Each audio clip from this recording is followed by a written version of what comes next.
Hey everyone, hope you're all doing well. Welcome to a new episode of Get Set Parent with Pallavi.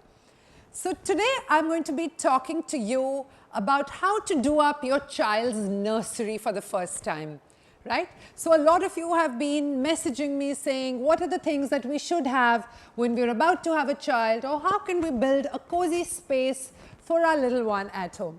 So I'm going to be giving you 7 exciting ideas to do up your child's room.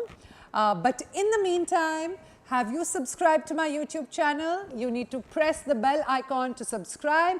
Have a look at all my videos to stay updated with modern parenting and informed parenting styles.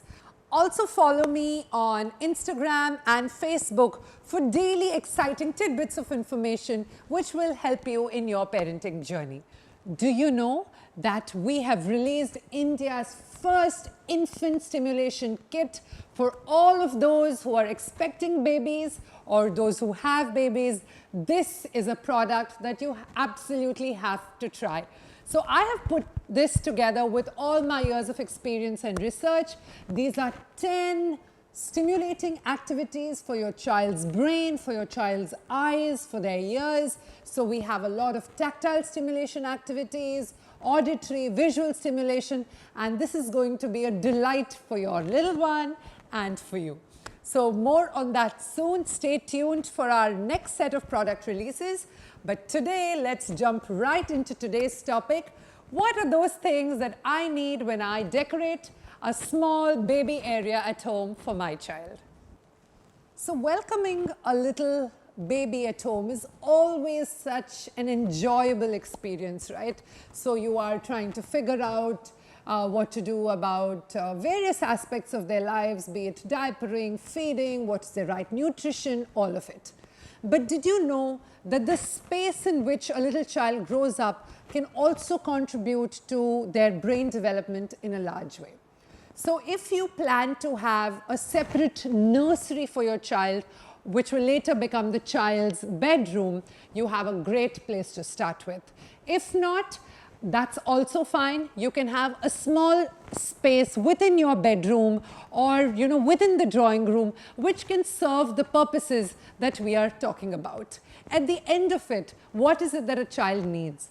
A child needs a place where he feels safe, where he feels secure, where he doesn't harm himself, and where she feels happy and energized. So let's look at what are some of those ideas in building such happy spaces for your child.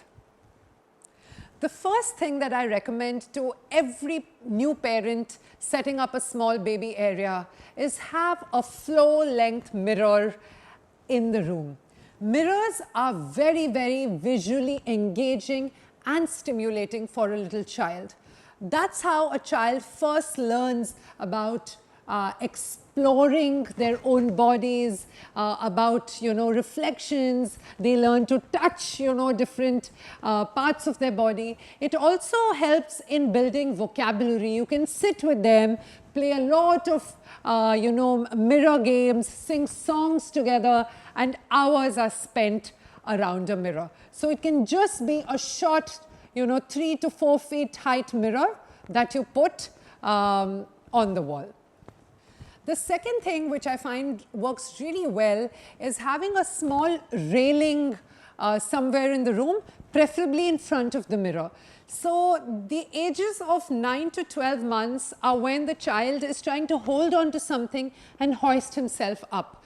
If you have a nice railing, a sturdy railing, you don't want a railing that the child clings to and the whole thing falls along with him. So you want a nice sturdy railing, that a narrow rod kind of thing that a child can a rounded rod that a child can hold on to and hoist himself up. This gives a very beautiful activity corner for the child. A mirror and a railing are a very well encompassed unit which work very well for infants and toddlers. Point number 3, visually stimulating surfaces. So these could be any of the 3 surfaces. It could be the floor, it could be the ceiling or the wall, depending on the direction in which your baby typically lies on the bed and looks around. right? So, if you are able to do a little bit of paneling on the roof, or even, lovely stickers, you get moons, stars, all of that. You can also do a few rainbows on the wall, have some interesting tiled patterns on the floor.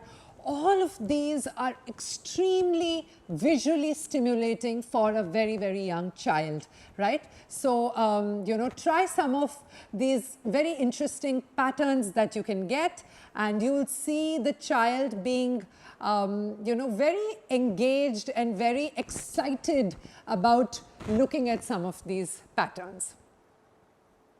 Point number 4. I'm a huge fan of this. I put up a variety of charts across the house, not just in the room. I use my whole house as a space for learning.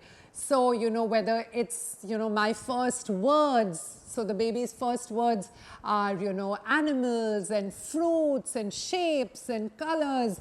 There are such amazing charts available. You can also make these yourself if, you are a good artist, and put them around your house. In fact, I would say don't just limit it to the bedroom, because, when the child goes to different parts of the house, it could be on the backs of your bathroom doors, it could be on, on a staircase wall, for example.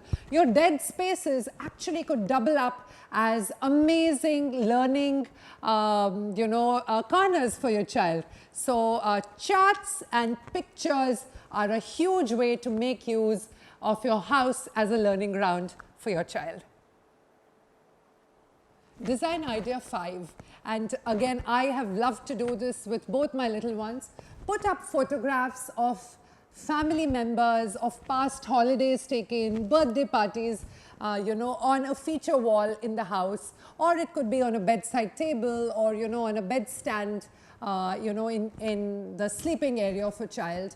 The times are lonely, children are feeling disconnected from their family members during this very, very extended lockdown. But even as, a feature which brings in a lot of family bonding and closeness into, the house, I would really recommend bringing photographs out of the phone. I know you click thousands of photographs of your little one every day. Bring them out of your phone, take some prints, bring them out of your laptop, put them out on the walls. Makes the child feel very, very happy. Point number 6. A lot of safe toys for your child and storage space as required for all the toys that you're buying for your child.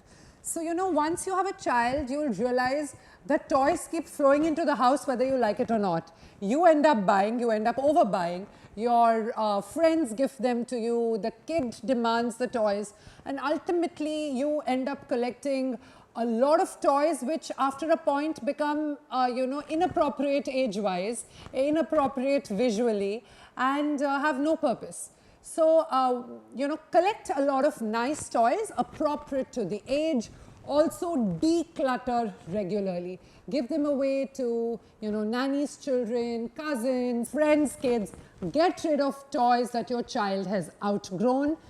Get in toys which are appropriate for your child.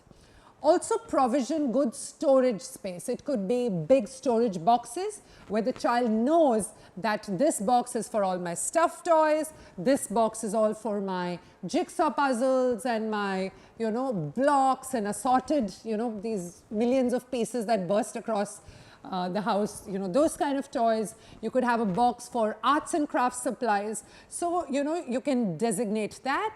If you have more space, you can also make bins. It can be wooden bins that you can get made in your house for children to kind of, put their toys in. They don't have to arrange it every day, but as long as they're in nice containers, the house doesn't look messy, and, everything looks fine when you have a sudden unexpected guest walk into the house.